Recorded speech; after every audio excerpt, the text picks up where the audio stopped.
చూస్తే national dam safety authority Kaleshwara ప్రాజెక్టుకు సంబంధించి రిపోర్ట్ ని పంపించింది. ఈ రిపోర్ట్లో ఇప్పుడు సంచలన విషయాలు బయటపెట్టింది.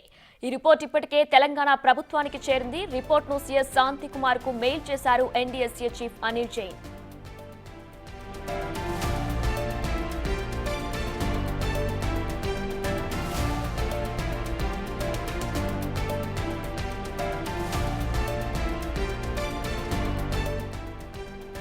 మేడిగడ్డ, అన్నారం, సుందిల్ల బ్యారేజీలను స్టడీ చేసిన NDSA team full and final report ని ఇచ్చింది. మేడిగడ్డ బ్యారేజ్ లో బ్లాక్ 7 లో సమస్య చాలా తీవ్రంగా ఉందని రిపోర్ట్ చెబుతుంది.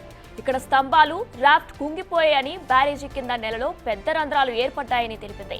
ఇక ఈ రంధ్రాల నుంచి నీరు లీక్ అవుతూ పిల్లర్ కింద ఉన్న నేలను కొట్టుకుపోయేలా చేశాయన్నారు. సెకండ్ ఫైల్ కట్ ఆఫ్ల నిర్మాణంలో నాణ్యత లేకపోవడమే ఈ సమస్యకు కారణమని తేల్చారు. నీరు లీక్ కాకుండా నిరోధించే ఈ కటాఫ్ను సరిగ్గా నిర్మించలేదని, ఈ కటాఫ్ల్లో మరిన్ని రంధ్రాలు ఉండే అవకాశం ఉందని తెలిపింది ఎన్డీఎస్ఏ రిపోర్ట్ తెలిపింది. ఇక భవిష్యత్తులో ఇవి మరింత నష్టం కలిగించవచ్చని కూడా రిపోర్ట్లో పొందుపరిచింది ఎన్డీఎస్ఏ ఎక్స్పర్ట్ టీం.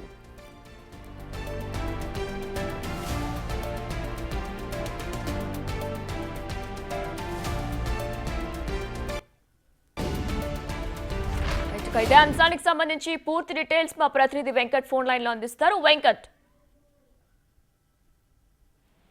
ఇదాయన కాళేశ్వరం ప్రాజెక్టులో మనం ముందు నుంచి చెప్తున్నట్టుగానే భారీగా లోపాలు జరిగాయి అనేది చాలా స్పష్టంగా తేటతెల్లమైందని చెప్పుకోవచ్చు. కాళేశ్వరం ప్రాజెక్టు విషయంలో 2016 నుంచి బీఆర్ఎస్ ప్రభుత్వం 2014లో అధికారంలోకి వచ్చింది. 2016లో కాళేశ్వరం ప్రాజెక్టు ముందుకు తీసుకొచ్చింది.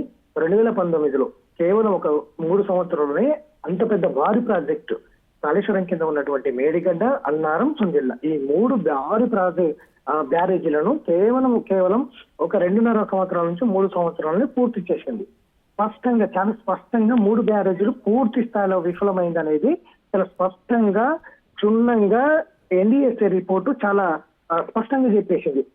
యావత్ దేశం కాదు, తెలంగాణ ప్రజలు కాదు, యావత్ దేశం మొత్తాన్ని కూడా ఎన్డీఎస్ఏ రిపోర్ట్ చాలా స్పష్టంగా బీఆర్ఎస్ ప్రభుత్వం యొక్క వైఫల్యాలను చాలా స్పష్టంగా బయటపెట్టింది అనేది స్పష్టంగా అర్థమవుతుంది. ఇప్పటికే కాళేశ్వరం ప్రాజెక్టు పైన ఎలాంటి అవకతవకలు జరగలేని గత బీఆర్ఎస్ ప్రభుత్వం పొగడ్తలు చెప్పుకున్నప్పటికీ ప్రజా పరిపాలన భాగంలో రేవంత్ సర్కార్ వచ్చిన తర్వాత కాళేశ్వరం ప్రాజెక్టు మీద విచారణ వేసింది. అందులో భాగంగానే జస్టిస్ పినాకి చంద్రఘోష్ ఈ కాళేశ్వరం ప్రాజెక్టు పైన పూర్తి స్థాయిలో సమగ్రమైన విచారణ కొనసాగిస్తుంది. దాదాపు 1 ఏడాది పాటుగా ఈ విచారణ కొనసాగిస్తున్నటువంటి నేపథ్యంలో తుది దశ చేరిందని చెప్పుకోవచ్చు. ఈ విచారణ ఈ మే 2 వరకు కూడా ఇప్పటి వరకు దాదాపు 1 ఏడాది పాటుగా వచ్చినటువంటి ఏవైతే అధికారులు అంటే అసిస్టెంట్ ఇంజనీర్ నుంచి ఐఏఎస్ వరకు పూర్తి స్థాయిలో విచారణ చేపట్టింది. 2014 బీఆర్ఎస్ అధికారంలోకి వచ్చిన తర్వాత 2023 కాంగ్రెస్ ప్రభుత్వం వచ్చేంత వరకు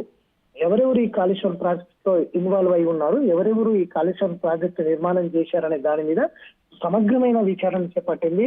అట్లనే అఫిడవిట్లు కోరింది. పూర్తి స్థాయిలో బహిరంగ విచారణ కూడా చేపట్టింది. కీలక డేటా సేకరించింది. ఇదంతా కూడా దాదాపు ఒక 400 పేజీలు వరకు ఫైనల్ రిపోర్ట్ తయారు చేసే పనిలో కమిషన్ ఉంది.